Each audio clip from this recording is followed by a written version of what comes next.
Obrolan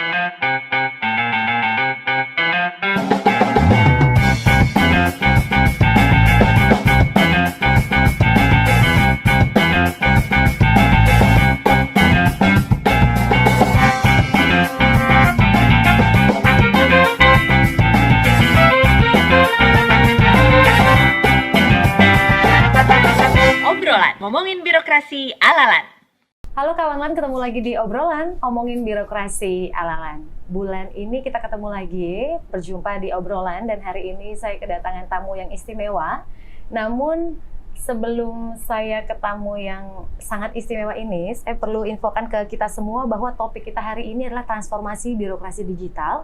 Siapkah Widya Suara sebagai akselerator? Maka kira-kira dari topik kita akan tahu bahwa tamu-tamu kita adalah pihak-pihak atau tokoh-tokoh yang berkecimpung dalam dunia Widya Suara.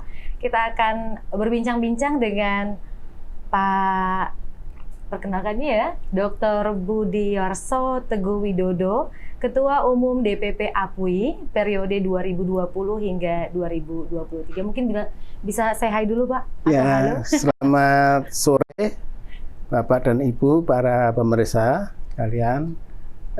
Saya Budiarso, tadi disampaikan, Ketua Umum DPP APUI periode 2020-2023 yang baru saja diganti kemarin.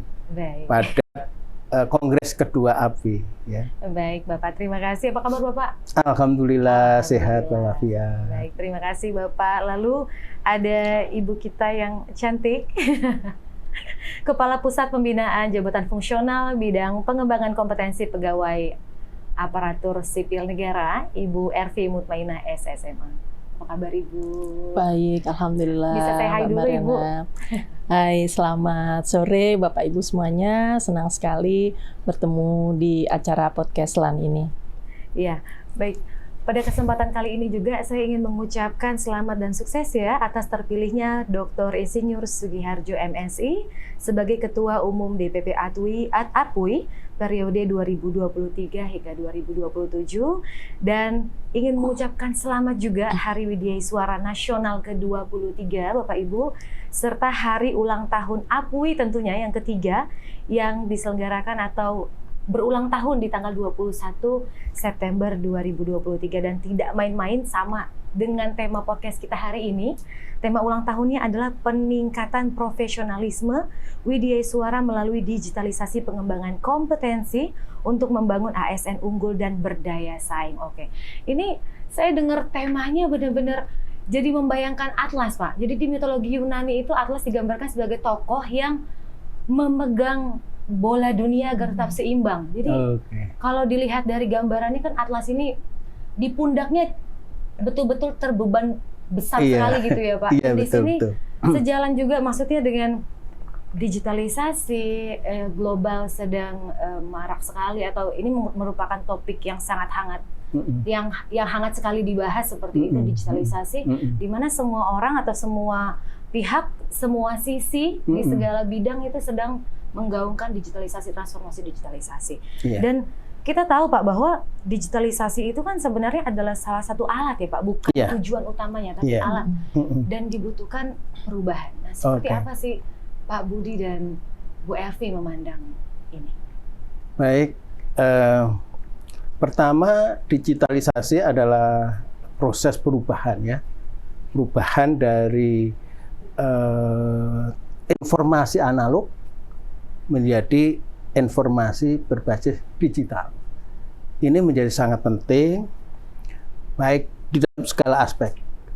Terkait dengan dunia birokrasi, tentu ada yang disebut dengan digitalisasi pengembangan kompetensi.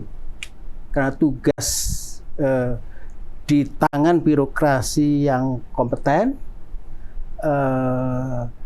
birokrasi berkelas dunia itu akan terwujud menuju Indonesia Emas tahun 2045 nanti. Nah, karena itu kenapa digitalisasi itu urgent, penting? Terutama karena dengan digitalisasi itu akan diperoleh efisiensi dan optimalisasi. dengan digitalisasi, kenapa penting? Karena melalui digitalisasi mudah, informasi mudah diakses, mudah ditelusuri, mudah diproduksi, mudah dikirim, kemudian juga mudah diaplikasi. Nah, itu sebabnya, karena itu maka kalau kita menggunakan digitalisasi dalam segala aspek, termasuk pengembangan kompetensi yang digawangi oleh LAN, insya Allah semuanya akan lebih mudah, lebih efisien, lebih optimal di dalam mengawal pengembangan kompetensi ASN tadi. Dan dengan demikian akan mempermudah tercapainya birokrasi berkelas dunia seperti yang diamanatkan oleh pemerintah. Kira-kira itulah. Oke, Bu Elvi? Ya, baik. Terkait dengan digitalisasi, ini adalah tantangan kita bersama, ya. Kita melihat di era VUCA ini ya, volatility, uncertainty, kemudian complexity, ambiguity, di era yang kita ini serba cepat, serba dituntut hal-hal yang sifatnya keputusan harus cepat, kemudian tidak jelas, kadang rumit, kompleks gitu ya, melibatkan banyak stakeholder, dan juga keterbukaan informasi publik yang sudah sedemikian luas, teknologi informasi yang sudah sedemikian canggih. Nah, ini juga di dalam pengembangan kompetensi pasti dibutuhkan sebuah proses yang bisa menjawab itu semua. Nah, digitalisasi pengembangan kompetensi itulah jawaban untuk juga meningkatkan kompetensi dari para ASN. Nah, kemudian bagaimana dengan Widya Iswara? Karena Widya Iswara ini adalah mereka yang akan mengawal pengembangan kompetensi dari ASN. Kalau ASN-nya ini sudah berubah, paradigma kita juga berubah ya, dari dulu awalnya training, kemudian sekarang menjadi learning. Yang dipentingkan adalah bagaimana para pembelajar, para peserta pelatihan ini bisa belajar begitu. Jadi tidak lagi satu arah, tapi mereka bisa belajar dari manapun, dari sumber siapapun, kapanpun, dengan alat device apapun, dan mereka boleh belajar di mana saja. Nah, artinya tidak lagi Widya Iswara ini berada di depan kelas untuk memberikan materi satu arah, dan kemudian peserta duduk manis di dalam sebuah ruangan. Nah, untuk menjawab tantangan itu, tentunya Widya Iswara juga harus memiliki kompetensi. Ya, kompetensinya adalah antara lain digital skills. Ya, untuk itu di LAN telah mempunyai sebuah kebijakan yang mewajibkan digital skills ini masuk di semua pelatihan yang ada atau disediakan untuk Widya Iswara. Yang pertama, pelatihan penguatan. Pelatihan penguatan ini sifatnya pembekalan yang wajib gitu ya untuk para calon para Widya Iswara yang baru diangkat. Nah, memang sekarang ini di Permenpan 1 tahun 2023 sudah tidak ada lagi kewajiban untuk mengikuti pelatihan penguatan tersebut. Nah, tapi kami tetap menyediakan pelatihan yang membekali hal-hal yang sifatnya dasar. Nah, di situ diperkenalkan juga digital skills. Nah, digital skills ini antara lain bagaimana memanfaatkan berbagai aplikasi untuk membuat learning engagement para peserta gitu. Jadi peserta ini siapapun ya, bisa di dalam e-learning, bisa di dalam pelatihan pembelajaran jarak jauh, bisa di proses coaching dan sebagainya. Nah, itu yang pertama. Nah, kemudian yang kedua juga dalam kalau tadi aplikasi dimanfaatkan untuk membuat learners atau pembelajar tuh merasa engage gitu ya. Kemudian yang kedua, Widya Iswara sebagai produsen dari materi-materi yang sifatnya digital. Bagaimana dia harus mempunyai kompetensi tidak harus menciptakan, tapi mengkurasi. Mengkurasi ini artinya bahan pembelajaran tuh banyak loh di dunia maya, di internet tuh banyak dieksplor dalam bentuk video, dalam bentuk audio. Nah, ini mereka harus mampu memilih mana yang diambil untuk materi yang akan mereka sampaikan. Jadi baik sebagai pemanfaatan aplikasi yang ada, kemudian mereka memanfaatkan untuk materi pelatihan, maupun juga mereka memproduksi secara digital, baik audio, visual maupun bentuk lain. Nah, kemudian terakhir adalah bahwa mereka juga mampu menyampaikan materi-materi yang sifatnya digital skills ini kepada para pesertanya. Jadi bagaimana peserta juga memanfaatkan melalui misalnya learning management system ya, LMS, untuk bisa mengunduh, membuat misalnya presentasi dan sebagainya. Jadi itu yang kami harapkan WDI Suara ini mampu menjawab tantangan-tantangan seperti itu. Mungkin itu. Dan sudah ada perlannya loh, nomor 7 tahun 2021 tentang pelatihan fungsional yang di dalamnya ada muatan digital skills untuk WDI Suara. Baik. Itu paket lengkap ya Pak, maksudnya dari awal Iya. Jadi sudah ada perlannya juga untuk sebagai pengarahnya seperti itu. Dan dari tugas-tugas WDI Suara ini kan akselerator lalu akurasi juga, lalu mendampingi juga sebagai aktor juga, sutradara, produser, pengajar dan sebagainya. Nah, sedangkan WDI Suara ini kan dihadapkan pada tantangan zaman ini Pak. Kalau dulu kan mungkin proses belajarnya satu arah di mana mereka jadi aktor di depan kelas. Sedangkan para PNS atau ASN sekarang itu sebagai muridnya seperti itu atau pembelajarnya seperti itu. Nah, bagaimana APUI sendiri Pak sebagai asosiasi profesi WDI Suara Indonesia memandang hal ini? Iya, jadi WDI Suara itu adalah satu jabatan fungsional yang keahlian ya, bukan keterampilan tapi keahlian dengan tugas tanggung jawab, hak dan wewenang penuh untuk melakukan pelatihan, pengembangan pelatihan dan penjaminan mutu pelatihan. Jadi di dalam rangka ini mengawal pengembangan kompetensi ASN di instansi pemerintah dengan tugas pokok tadi, yaitu mengawal pengembangan kompetensi. Karena itu maka WDI Suara harus selalu peka, adaptif terhadap perubahan yang terjadi, terutama yang tadi disampaikan Bu Ervi, ada era disrupsi, era digitalisasi, revolusi industri 4.0, society 5.0 dan lain-lain tadi. Di dalam menyikapi itu, maka setiap WDI Suara harus mampu beradaptasi, harus tanggap, merubah mindset, adaptif, inovatif. Nah, dan yang lebih penting adalah setiap kali API memandang, WDI Suara harus melihat tantangan yang dihadapi ke depan. Ada beberapa tantangan utama yang dihadapi, terutama pertama adalah ASN kita banyakan itu milenial ke depan, dan juga WDI Suaranya juga milenial gitu ya. Karena itu maka WDI Suara harus bisa merubah mindset, merubah pola kerja yang pro pada milenial. Karena taste dari generasi milenial itu sangat berbeda ya. Kalau dulu kita generasi tua itu suka misalnya makan aja ya.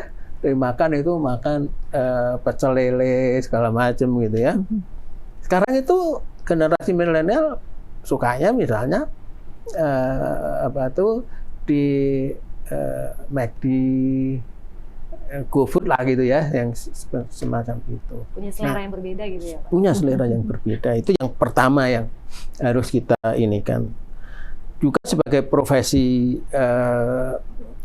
dengan tugas untuk mengawal pengembangan kompetensi tadi, WDI Suara dituntut tidak hanya mampu beradaptasi tapi di era yang digital, tapi juga mampu mencetak ASN dengan kompetensi yang sesuai dengan transformasi digital. Itu menjadi tuntutan yang sangat penting.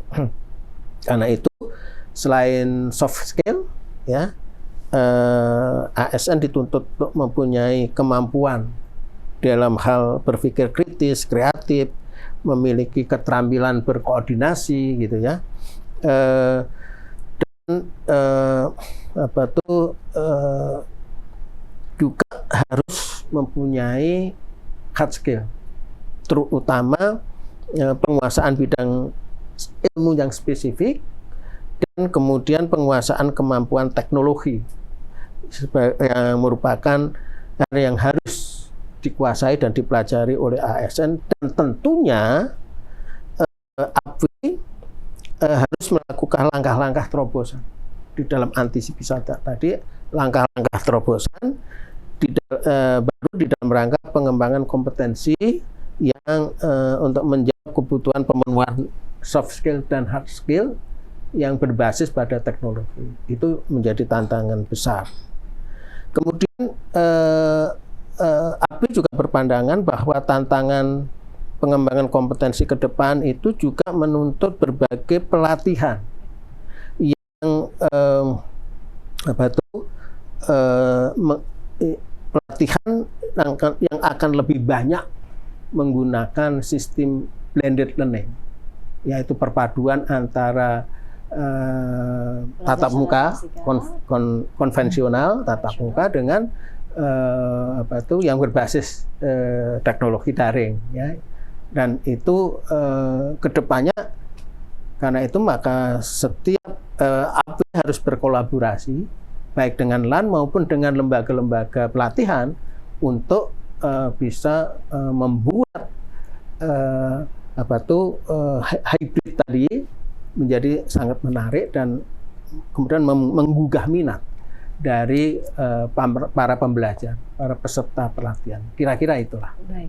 Ada satu hal tuh yang menurut saya sangat menarik yang disampaikan Pak Budi dan juga Ibu Ervi terkait dengan komposisi atau komponen dari ASN sekarang. Yeah. Jadi kebanyakan dari kita, bahkan ada data BKN itu menunjukkan bahwa 30% dari komposisi ASN kita itu sebenarnya adalah milenial. Mungkin generasi Z pun sudah masuk saat ini komposisi kita. Dan WDI suaranya juga banyak yang milenial.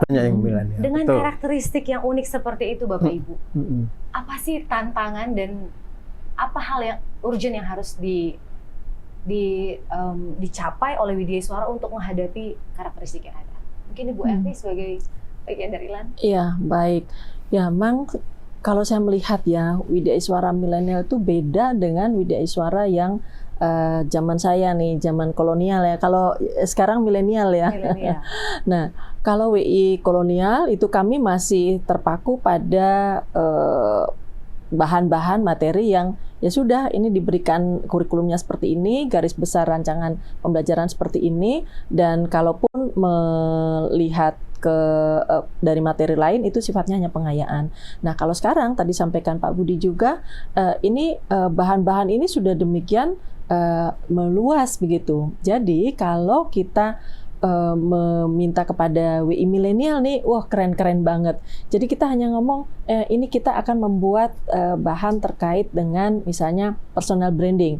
Coba sekarang tugas untuk membuat personal branding itu, waduh produk yang bisa dihasilkan WDI Suara kalau pelatihan seperti itu luar biasa. Pak Budi juga kita melihat ya Pak ya, pada waktu kita menguji para WDI Suara milenial itu jauh lebih variatif hasilnya. Mereka kreatif, mereka memanfaatkan sumber daya yang ada di internet. Jadi betul mereka mulai menuju ke arah sana. Jadi pembelajaran itu bisa didapat dari mana saja. Jadi memang produknya jauh lebih kreatif ya Pak ya, inovatif. Kita juga sampai, kita hanya bicara satu kata, mereka telah menerjemahkan dengan banyak hal dan mereka mampu untuk belajar sendiri. Nah, satu hal mungkin Mbak Mariana, WDI Suara kita ini ya, terutama yang milenial ini, kami sebagai instansi pembina WDI Suara, kami menyatakan bahwa WDI Suara harus bertransformasi. WDI Suara harus menjadi WDI Suara pembelajar.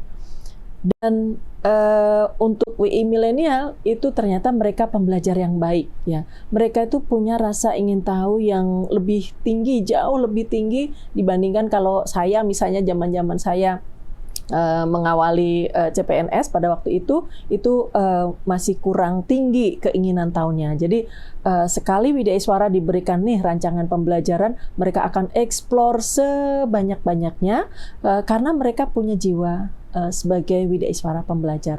Jadi kami sangat senang sekali dengan Widaiswara muda yang berada di jenjang awal-awal karirnya dan mereka telah membuktikan bahwa Widaiswara milenial itu luar biasa. Ini pujian ya untuk teman-teman Widaiswara yang seumuran saya, yang masih milenial. Namun seperti apa di APWI sendiri, Pak? Itu kan APWI itu wadahnya Widaiswara nih. Betul. Bertemu arus dalam tanda kutip kolonial dan bertemu arus dalam tanda kutip Widaiswara milenial. Seperti apa jadinya ini, Pak? Nah, di situ memang saya merasa ya dalam 4 tahun di bawah kepemimpinan saya sebagai Ketua Umum DPP APWI itu banyak hal yang kemudian menginspirasi saya untuk bagaimana menggabungkan, mengharmonisasikan antara generasi milenial Widaiswara dengan generasi kolonial tadi. Itu tidak gampang karena memang dunianya sudah beda, tesnya sudah beda. Punya poros masing-masing. Ya. Tapi itu seninya gitu ya. Karena itu maka program-program yang diciptakan tentu harus mengandung 2 unsur tadi. Unsur tes kolonial dan tes milenial. Pertama, saya mengajak seluruh Widaiswara ya untuk selalu, walaupun dalam mengelola organisasi APWI itu menjadikan organisasi APWI sebagai organisasi yang modern, ya, yang modern berkelas dunia. Karena itu dengan visi itu tadi, maka kita ciptakan arsitektur transformasi. 2, transformasi profesi dan transformasi organisasi profesi. Itu menjadi sangat penting. Nah, bagi sebuah bangunan ada 4 atap, ya, berbentuk limasan. Ada pengembangan kompetensi Widaiswara, pengembangan kompetensi ASN, standarisasi, dan litmas, penelitian dan pengabdian masyarakat. Itu menjadi atap, menjadi sasaran utama. Karena dengan itu nanti pasti akan lebih baik. Nah, ini tadi ditopang, atap tadi ditopang dengan 4 bandar. Kalau di gedung itu ada bandar. Bandarnya apa? Yang kemudian menjabarkan dari sasaran tadi. 1, penyelenggaraan seminar, webinar, COP gitu ya. Yang kedua adalah sesudah sertifikasi tadi kita menyelenggarakan juga jurnal ilmiah Widaiswara. Kemudian juga mengembangkan COP, corporate university, ya, sosialisasi dan lain-lain. Ditopang dengan 4 bangunan. 1 BPPD APWI, yang kedua Badan Penerbit dan Pengembangan Perpustakaan, yang kedua adalah hukum dan advokasi. Kemudian yang ketiga itu hukum advokasi, kemudian hukum advokasi DPPU. DPPU itu peningkatan dan pengembangan usaha. Nah, dibangun di atas 4 fondasi. 4 fondasi itu, 1 pertama adalah sistem tata kelola yang prudent dan akuntabel. Yang kedua adalah sistem perbendaraan yang akuntabel. Yang ketiga komunikasi dan publikasi dan komunikasi yang handal. Serta yang keempat adalah pembinaan dan penguatan kelembagaan. Jadi kita sudah mengarahkan Widyaswara itu untuk berpikir transformasi dan rebranding. Itu yang kita bangun dalam 4 tahun ini. Jadi kuncinya adalah transformasi profesi dan organisasi profesi. Yang kedua adalah rebranding. Ya. Kita perlu merubah image. Ya. Yang dulu itu Widyaswara dianggap sebagai bahan-bahan jadul. Nah, ya, dulu tuh identik ya Pak? Identik dengan bahan yang jadul. Ya. Modulnya, diktatnya gitu ya. Itu dari tahun ke tahun ya itu aja. Cara pengajaran yang statis. Jadi itu, dan kemudian ada juga yang terus image bahwa Widyaswara itu profesi tempat parkir para pejabat struktural tadinya ya. Jadi itu ya, sudah selesai dari jabatannya gitu. Gitu. Jadi itu kemudian kita pensiun. Jadi kita rubah itu. Kita rubah, kita brand, memperbarui brand image tadi. Itu yang paling penting. Oke. Saya Ibu. Ya mungkin menambahkan ya Pak Budi. Jadi kalau dulu kebijakan kita tuh juga bergeser, Mbak. Jadi yang awalnya kita dulu meminta bahwa Widyaswara itu harus punya Master of Delivery, itu yang penting ya, Master of Delivery, bagaimana dia menyampaikan pelajaran dan sebagainya. Tapi sekarang tuntutannya tambah satu. Jadi selain Master of Delivery juga harus Master of Substansi. Widyaswara harus punya keahlian khusus di bidangnya, kepakarannya untuk membuat dia menjadi narasumber yang memang kompeten di bidang itu. Jadi kalau delivery dia bolehlah dia deliver materi-materi yang sifatnya umum maupun yang sifatnya khusus. Tapi dia harus mampu punya spesialisasi, punya kepakaran supaya Widyaswara itu bisa dianggap sebagai seorang pakar di bidang tersebut gitu. Nah ini kebijakan kita sudah bergeser ke arah sana gitu Mbak. Jadi tidak hanya Master of Delivery tapi juga harus punya kepakaran khusus di bidangnya gitu. Baik. Saya membayangkan ya Bapak Ibu, di sini transformasi digital, transformasi Bangkom itu kan tidak bisa ditujukan atau tidak ditujukan hanya untuk Widyaswara atau ASN muda. Betul, ya. Sedangkan Widyaswara kan komposisinya seperti yang Bapak Ibu bilang, kita tidak bisa maksudnya menutup mata bahwa ada juga nih Widyaswara yang berasal dari struktural itu sendiri. Iya. Yang tentunya memang kita tidak bisa pungkiri mempunyai pengalaman juga yang tinggi di bidangnya seperti itu. Nah, bagaimana kolaborasi LAN dan APUI sendiri untuk meningkatkan kompetensi Widyaswara ini di era digital? Kolaborasi antara LAN dan APUI sebagai asosiasi profesinya. Mungkin dari Bu Ervi? Oke, baik.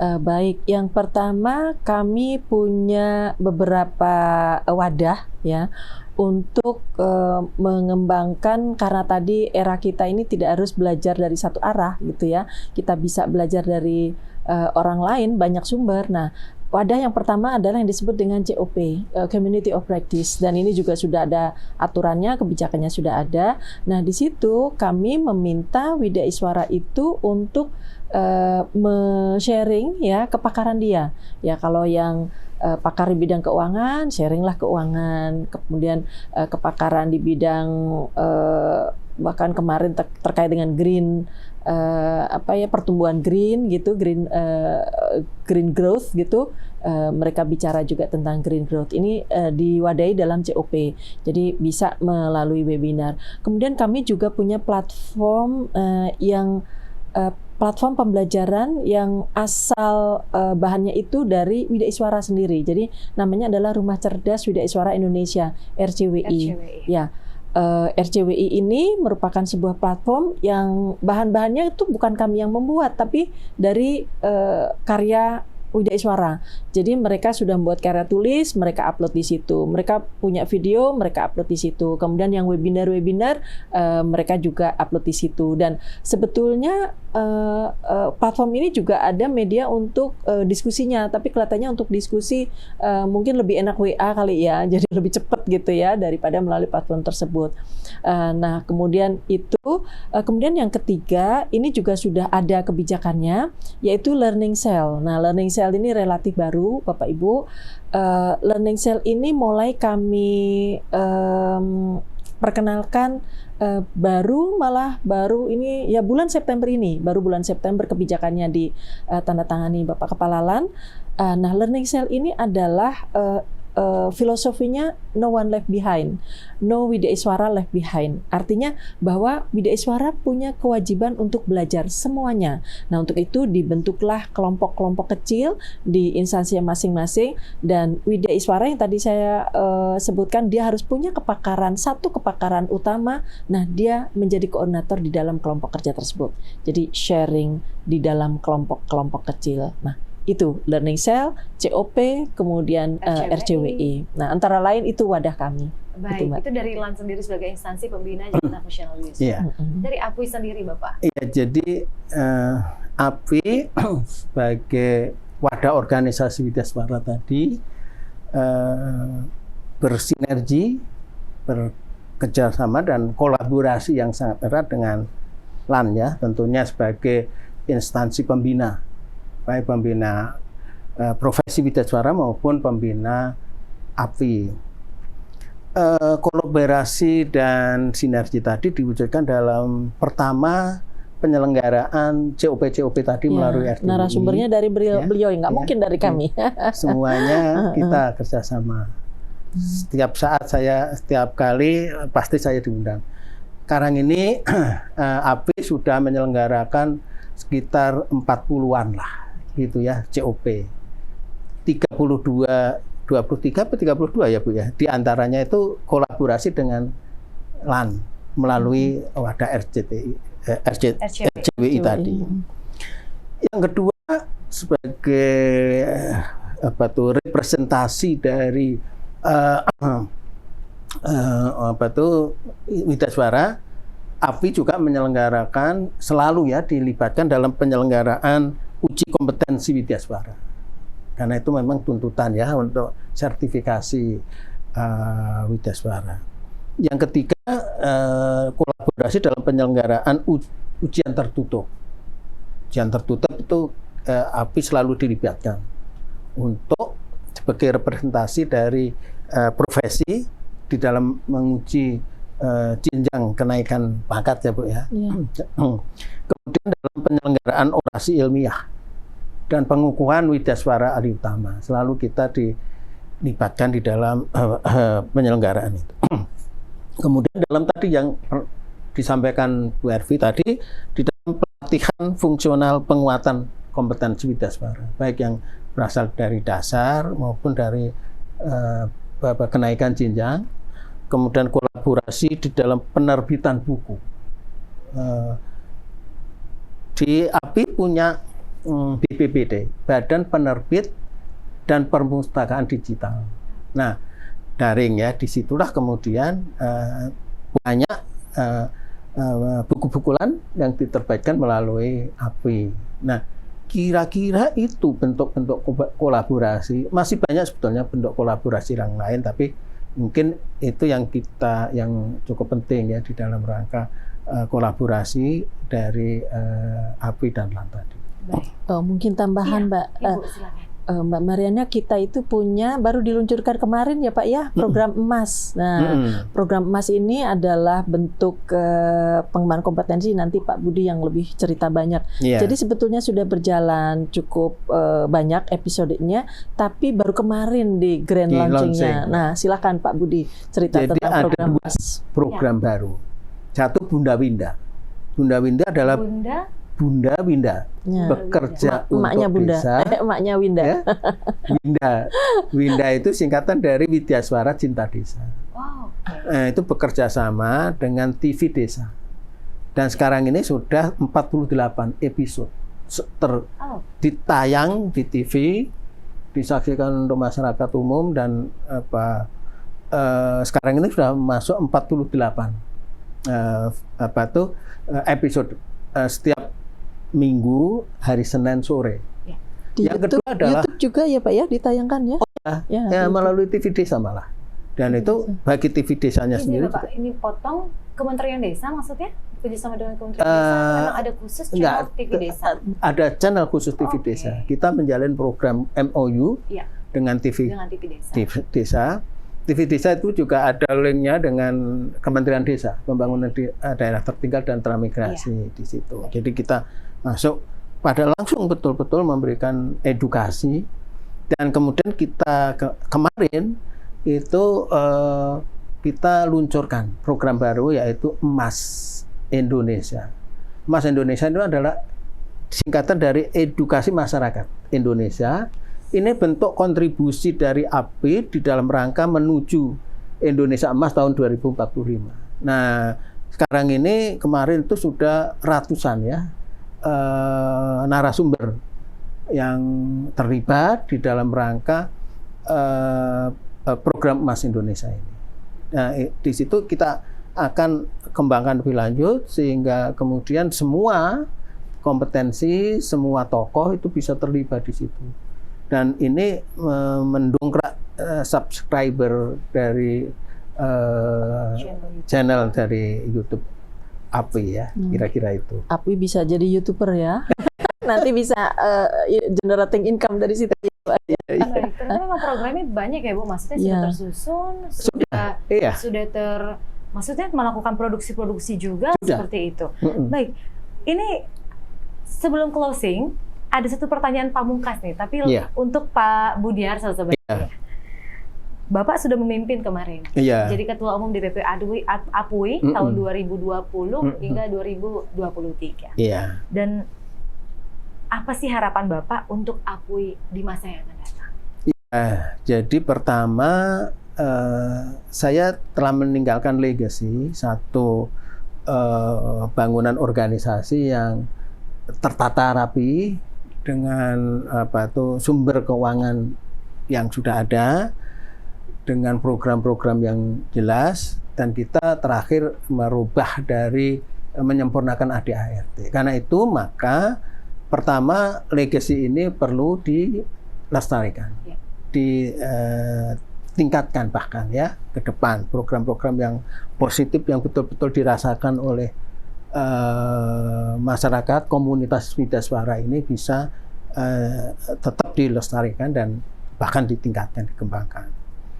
Pertama tantangannya adalah yang tadi saya sampaikan, ke depan itu sesuai dengan arah perubahan kebijakan pengembangan kompetensi, ke depan Widyaswara itu akan mengarah kepada spesialisasi, kepada kompetensi khusus. Karena itu menjadi sangat penting, program-program API harus didesain untuk mengembangkan kompetensi-kompetensi teknis dari Widyaswara yang kemudian akan membentuk kompetensi-kompetensi teknis ASN kita. Itu karena arah dari menurut bocoran dari Pak Taufik bahwa perubahan undang-undang ASN itu akan mengarah ke sana.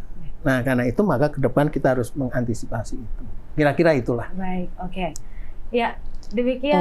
Mbak, Ibu silakan. Kalau tadi pertanyaan pamungkas, saya boleh juga dong nanya. Baik, Ibu.